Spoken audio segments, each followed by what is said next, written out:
Hello everyone and welcome to a new video. As you can read the title for this, we are doing another video where I am recommending you a bunch of Asian books by Asian authors. This I do in honor of Asian Readathon every year, which is basically all the books I read by Asian author the year that has been, which is a variant number of books. This episode is actually the one with the most books of all the episodes. We have 55 books we're going to go through today. Asian Readathon is, if you don't know, hosted by Cindy, and it's a readathon that is to encourage you to read books by Asian authors or Pacific Islander authors, which I do believe I have like 2 of them here, if I'm not incorrect, which is not a lot, but that was what I had read. And then the rules is obviously if it's been in another episode, I don't have repeat titles. So for example, Poppy War, which is one of my favorite books of all time, was in the first episode I did, but I'm not gonna have it again here. And obviously like sequels and stuff as well. So I read more Asian books than this, but I didn't include sequels. And then before, I only had books that I physically owned for some reason, or mostly. I feel like I need to go back to my backlist to see if there were... Oh my god, a whole pile of books almost fell as I was talking. That was some spider reflexes there for me. What was I saying? I feel like I need to go back to see like if I skipped some titles that are good just because I didn't own them, but mostly I bought most of my books in that period of time. Now that I'm gonna stop buying all the books I physically read, we are removing that rule, obviously, and then that's why there's a lot of books here I don't physically own. Not a lot, but like a couple at least. And I also lost a bit control of what I read because I read 2 full logs of book subscription boxes. And I had like no control of who was who, honestly. And then also, this is a video of me collecting a lot of Asian books. That doesn't mean that I have loved all of them as much, but it's more about like a little synopsis that you're aware of it. And if you need more books by different Asian authors, this is what the video is for. So like obviously I'm not gonna share my thoughts on the books here. Obviously there are some that I have loved a lot and some that I didn't love, but I know that other people could love them, so I want to still mention them and make awareness around books by Asian authors. And without further ado, let's actually get started with the books. We start in the first genre as we had done every episode, which is adult fantasy. Starting out, which would be my like first Asian read after the last episode, which also starts in May for Asian Readathon every year, we have Blood Over Bright Heaven by ML Wang. Finally read this. That was also picked out by publishers after being released initially self-pubbed, and this is set in this world where there are people who do magic. I don't know how else to describe it than that. And then this woman has gone to this school to do magic for a really long time. She's the only woman that has passed through all these tests, or like the second woman. It's really weird that women go through this and they all like hate women, etc. But she has finally passed and she's very proud of herself. And then she finds a secret about the magic and what they're doing and what is really behind it. And the reveals that comes out of this is truly horrific. And she needs to come to terms with what to do with this. I don't think that vague synopsis can truly like entice what the book is about, but it's a lot of intrigue and mystery and fighting for people who cannot fight for themselves. Then I finally read my first dangmei. So we have Heaven's Official Blessing by Mo Xiang Tong Shu, which is following this prince that was dead and then is back to life. And then it is a love story between these 2 men, and there is gods and fights and battles and inner things. And it is written in a very interesting and different way. Do need to complete this one. Just remembered. Books are falling. Books are falling. Books are falling. Please. I actually found one book that was not supposed to be here just now. So we have 54 books, not 55, whatever I said in the beginning. Right after that, we have another ML Wang, which is Sword of Kaigen. This is a standalone and indie fantasy, which follows this family that lives in this tiny village. And they are like a family that has been warriors for a long time. And now they are training their sons to be warriors in this village that then gets attacked and they need to defend themselves. And it is a story about family and honor and warriors, which is really cool. Holding back saying more. We have Dollar to Dream Department Store. I actually had this in my contemporary shelf, but this is a kind of humoristic story where you can buy dreams and then you can get certain dreams when you sleep. So that obviously falls under fantasy. So I don't know what it was doing over there. It is translated from Korean. Then we have Blood of All Kings by Seung-Yi Kim. translated also from Korean. Follows two different main characters that goes on this epic journey in this empire. Sneak reading the synopsis here. We have one character who is desperate for revenge on her family.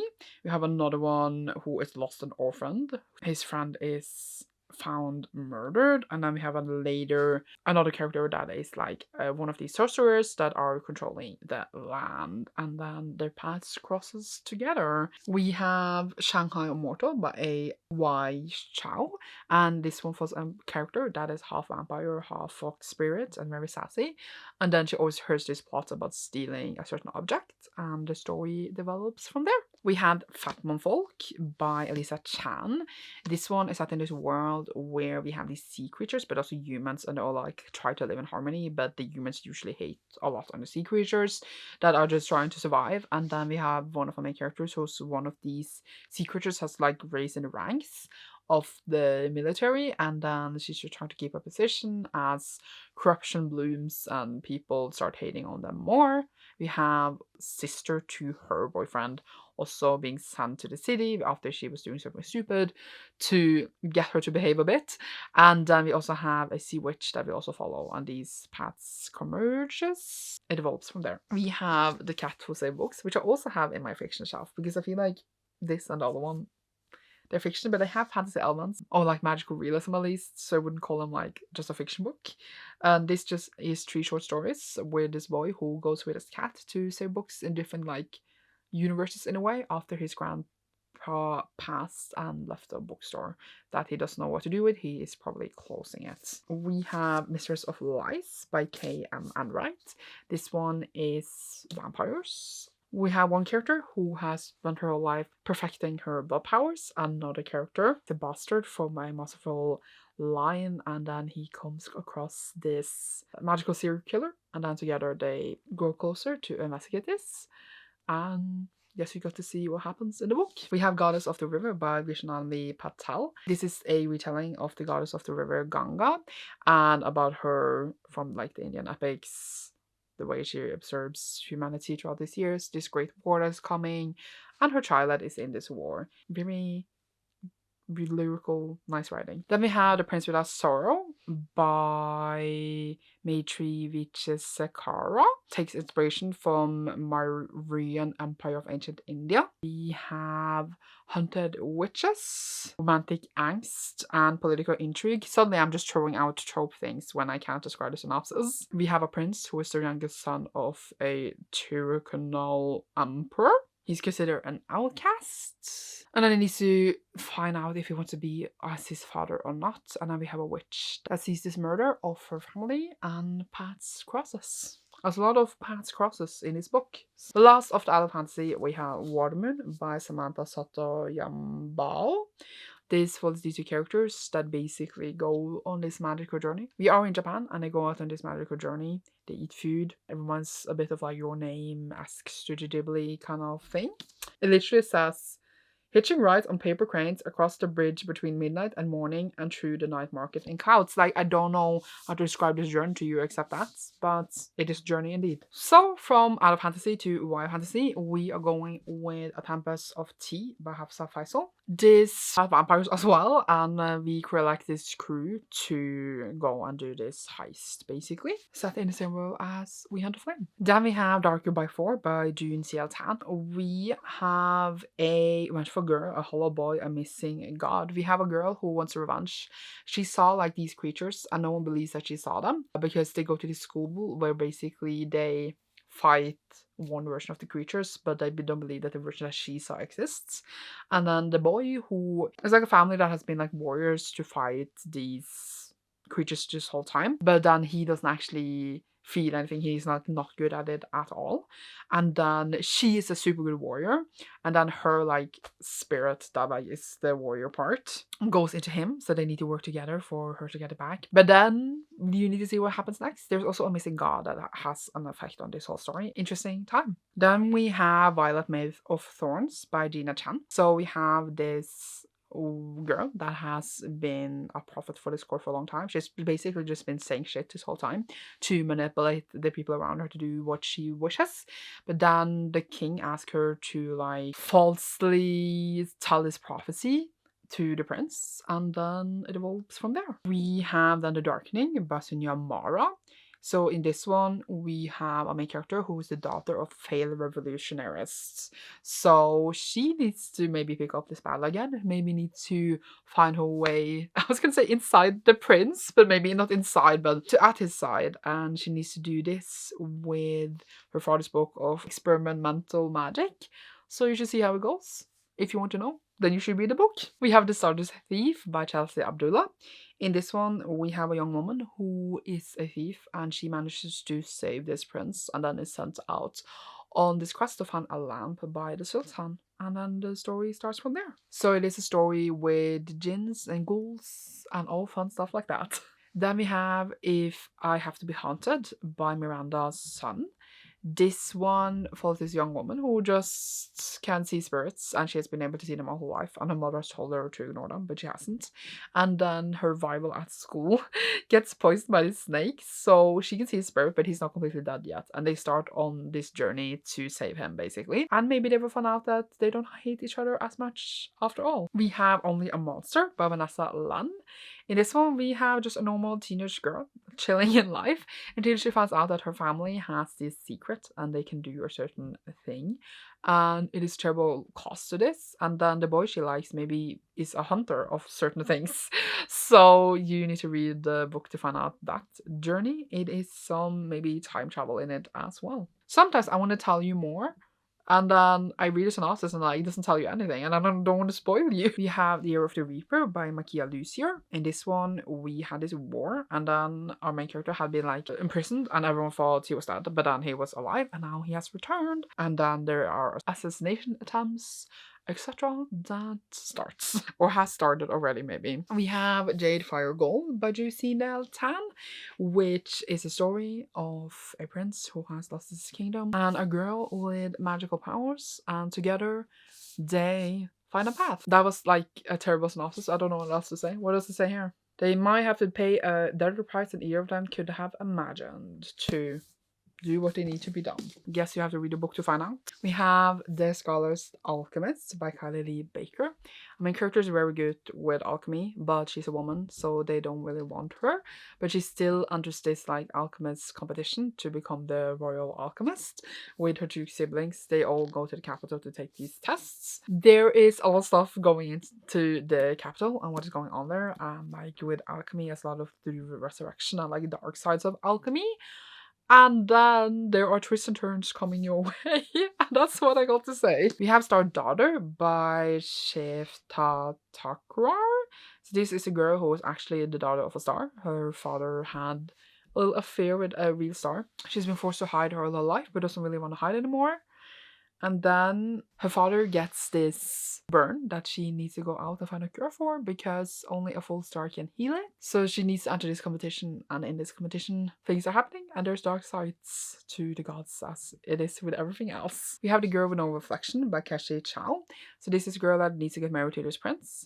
So she arrives in his realm and she finds out that in his realm, in the mirrors, there's another realm. So she doesn't really want to get married. She switches places with her mirror self.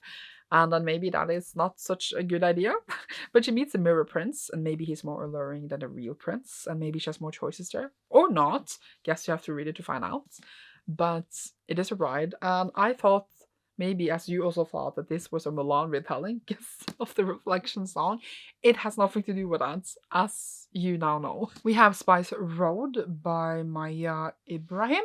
So this one follows a girl from this family who find out that their brother had been stealing this rare spice this whole time, and then he disappeared soon after, and they believed him dead, but now they found out that he's alive, so she needs to go out and find him again, and in this Arabian inspired world, and it is a ride. Then we have She's Wrath by Emily Varga. This is a Pakistani-inspired book, and this follows a main character who has been imprisoned after she was betrayed, and she has been planning this whole time to escape to get revenge on the people who betrayed her. And it's a lot about revenge, and a lot about, like, maybe revenge isn't everything, but the character needs to go through a lot of things to maybe realize this, or not. Then I put in Air, which is maybe a bit of a cheat, but it is by Saboteur, and it is set in the Amber and Ash's world, and it is a new duology in this world. However, it is also a thing that I would say you need to read Amber and Ashes to read this to get the emotional connection you want from it. But I still put it in here because it's like it is a new duology, and like it was in, for example, the favorite YA box where not everyone would have read Amber and Ashes, so like Soul as a starting point, but I would personally recommend you to read Amber and Ashes first. You follow 3 different characters that goes out on a different journey, one with a very strong connection to Amber and Ashes characters. We have these murders that are happening, and then we are trying to find out what has been doing them, and there are also a lot of like sad and dark things that have happened in the past as well that we need to unravel, and then these characters' journeys eventually meet together. I can't believe that pile fell after like being so stable for so long. It's so rude. Then we have Empress of All Seasons by Ameko Jean. We have a main character that wants to be the next Empress, but to do so they need to go through this kind of competition in a place full of illusions, and there is a test of what is real and not real. Then we have Guardians of Dawn by S.J. Jones Sarah, where our main character Sarah is contacted by this organization called Guardians of Dawn, and will to join them and go out on a journey as if she did not have enough to worry about already. Then we have Of Jade and Dragons by Amber Cham. She goes to enter this competition not to be an alchemist but to be an engineer. Her father was a famous engineer, but then he died under mysterious circumstances. She's going out to find out why, and she enters the competition dressed as a boy, and she is gonna do her best to find out the secrets and maybe join the guild of engineers to fulfill her dreams of being one. We have Breath of the Dragon by Channelie and Fannelie. A father and a son been exiled for many years, separated from mother and other brother. The other brother that is not exiled had like this breath marked, and that means he has a special ability and can go and become like a master in this place where they use their abilities to, I don't know, meditate, while our other main character is not breath marked, and he just wants to do material art, which was not allowed from the place they were exiled, and him and his father have been living in poverty for a long time, and now he wants to enter this competition to become a guardian and prove his worth in material arts. And then there is a conflict between the south and the east, the 2 places, and it all comes together, and we are going to do a material arts tournament as well. We have They Bloom at Night by Trang Tan Tran. We have, I'm looking at the synopsis because I wanted to remember where we were, but we are in like a place in America, and then like a hurricane hit and everything that was taken over by wildlife. We have a mother and a daughter in a boat looking for son and brother. Well, the wildlife is maybe a bit more supernatural and alive than you think, and it is scary there. And then they meet like an ally, and can they work together, and can her mother accept what has happened. The last YA fantasy we have is The Gaze Upon the Wicked Gods by Molly X. Chan. We have a main character where they have been invaded in a country by the Roman Empire, and they have been colonized, and then she has special magical abilities that they want, so she sells them to get better conditions for her and her family, and then maybe she needs to free them from the colonization they are under. Then we have Alice Sci-Fi, which is, there's 2 titles. I'm sorry, but that is how it is. First one being Clara and the Sun by Kazuo Ichiguro. This is an endearing book where we have Clara, who's like a toy that talks, like the one Black Mirror episode. And then we have a little girl that becomes her best friend, and how much they mean for each other. She's very sick as well, the girl, like the girl that is a human. She's there to be her friend, and then maybe she's there to replace her, or is she? Definitely a book that makes you think. We then have Hamajang Lock by Makana Yamamoto. This follows a main character that just was released from prison, and they want to do better and not do more crime things.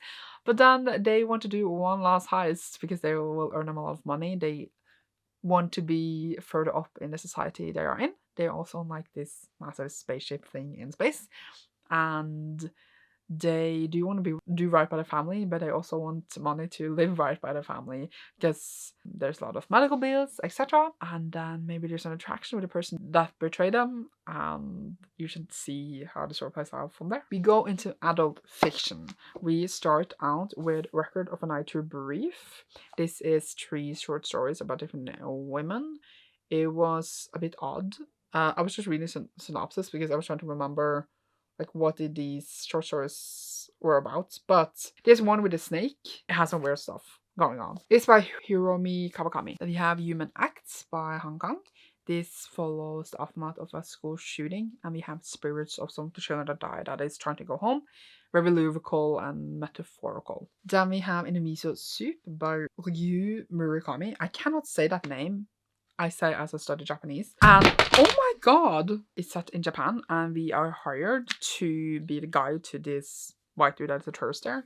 And as the nights go on, it gets weirder and weirder of what is going on. And then it goes very dark. We then have Part of Yora by Abby Jimenez, which is the first in a romance trilogy. This one just follows a woman that is a prestige doctor at this hospital, and a man who just wants his in to go around, and their paths meet and they fall in love, obviously. We also have Yours Truly, which is the second one in the romance trilogy. I haven't read the third one yet, but like as they are about different couples, you can read them separately. Like it doesn't need to be read as a series. It's just characters that are repeating. And in this one, we have some fake dating because these two characters needs other people to get off their backs about dating. So they date, fake date, and it is stunning. Some romance. Love that for me. I mean, since I put in Yours Truly, in theory we do have 55 still, but that is it. We then have Chlorine by Jade Song. This is about a swimmer who basically thinks she's a mermaid. I don't know what else to say. It is super weird. It is effed up. It is heartbreaking, heart-wrenching, but there's a lot about swimming, and it goes in an effed up direction, and that's all I can say. We then have Welcome to the Hyunam-dong Bookshop by Wang Boreum, which is basically just this indie bookshop that is surviving, and then it's just like the daily life and like how they are running this bookshop and what they're doing to run it. Super cozy and interesting read. We then have The Swimmers by Julie Otsuka, which is not about as much swimming as you would think, considering that it is called The Swimmers. Like Chlorine was about swimmers. This is about this pool that was open for people, and that pool closed, and then how it affected a certain character that used to go there. Very sad. We also put in a horror here. We had Eyes Are the Best Part by Monica Kim. In this, we have a main character who's living with her sister and a mother. The father just left them and just he went to get milk and didn't come back, basically. And then it's about her mother struggling with this and dating a weird man, and then a main character starting to think that ice look very appealing to eat. And then you just need to take it from there. We have Siste Utvei for an Engel or Last Exit for an Angel. I do believe this is translated into English. I don't know the English title right now. But this is translated to Norwegian. This is by Keigo Higashino, which is just like a crime detective novel. We have like this professor on the anniversary and a detective that collabs on different cases. In this one, we have a family where the husband died, and we are trying to determine what he died of, and like if he died of that reason, how it happened. And you really are thinking of all different scenarios and directions of like who was behind this murder. And then the reveal comes, and you need to read it to find out what it was, obviously. Then we have the last for Adult Fiction. We have Julie Chan is Dead by Yan Sang. This follows a main character, Julie, who has been living a hard life. Her and her sister were separated when they were children, and then she's been living with her aunt who was basically abusing her. Then her sister is a famous influencer, and she used her once for this video. Her sister dies, and then she tells her that it was her who truly died. Like Julie truly died. That is what it's called, Julia Chan is Dead. While she takes over her sister's life and becomes an influencer. And her sister was involved in this very famous influencer group. And then it turns out that that group is doing interesting things. It is called Meeting Yellowface, which it definitely has a lot of things from Yellowface and themes from Yellowface in it, while also being compared to Bunny, which you have read that is interesting. So this one brings those two elements together. We are going from adult fiction to YA fiction. We first have The Breakup List by Bid Corham. So in this one, a main character is doing this list for his sister that is like have all this reason to break up with people, and he likes this one dude, and then maybe he writes a list on him as well that maybe comes out or not. They're also doing like this stage plays and like are doing a lot of work that, and that is where he meets most of his people. So there's a lot about like that and like theater if you're interested in that. A main character is also hard of hearing, so that also brings some good elements to the story. And then you should see how it plays out. We also have Of Curses and Kisses by Zendaya Menon. This one is a Beauty and the Beast retelling, but like not magical. So we have these two characters that are at this boarding school, and then she meets this dude that feels like he is cursed for different reasons. And then a main character just trying to settle in after a scandal there, and then some drama happens at a prestige school, as it should. We then have This Time It's a Real by Anne Lee Hang. We have a main character that starts to fake date this dude in a class, so it's very famous as well. And he kind of needs it to get other people off his back, and she needs it because she lied about it. And then it plays out from there if they will fall for each other or not. But you can guess. I guess you can guess if you want to. Then we have Fake Dates and Mooncakes by Cheryl Lee. This one also has fake dating, which is apparently it is a lot of in general.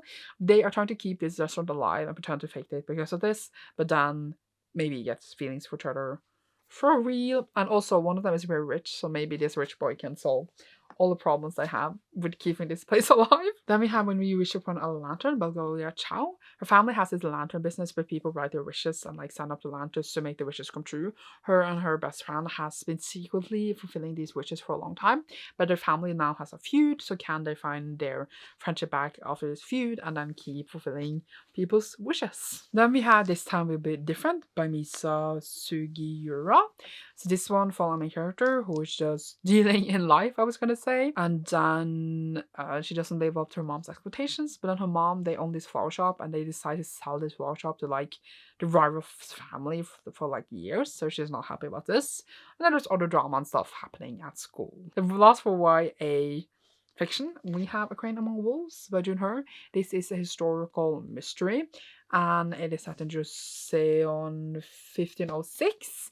And we have this girl looking for her sister and a guard that maybe can help her, and the paths crosses, and it's set in the time of one of the most terrible emperors they had in Korea. And then we are going to non-fiction. I have two for you here today. I didn't have any graphic novels this year that I felt like fit for this video, like if I want to include them or not. I haven't decided yet, so they might be there next year. But I have two non-fiction. The first one being I Want to Die, but I Want to Eat Tatebaki by Bak Shehi. This one for a woman that was very depressed, and this is her conversation with her therapist and how it might have helped her. This is literally conversations with her therapist, and then just like reflections upon life. And then we also have Beautiful Country by Kran Julie Wang, which is about her growing up with an immigrant family and how they went upon their life and how they ended up where they are now and what they did together as this family. So has some very interesting and beautiful reflections. And that is it for the 54 or 55 if you count yours truly Asian recommendations for this time around. I hope you enjoyed. Hope you have many more you can add to your list. I do like to make like general videos about this, or generally just have a large compendium of Asian books I've read, which is fun. And you should see me next year for the next episode, which I hopefully will read loads. It all depends though of what I pick up and what I focus on. So we shall see how it goes next year. You should see me soon in a new one in honor of Asian Readathon. Leave a rice bowl down below if you enjoy this, and you should see me soon. Bye!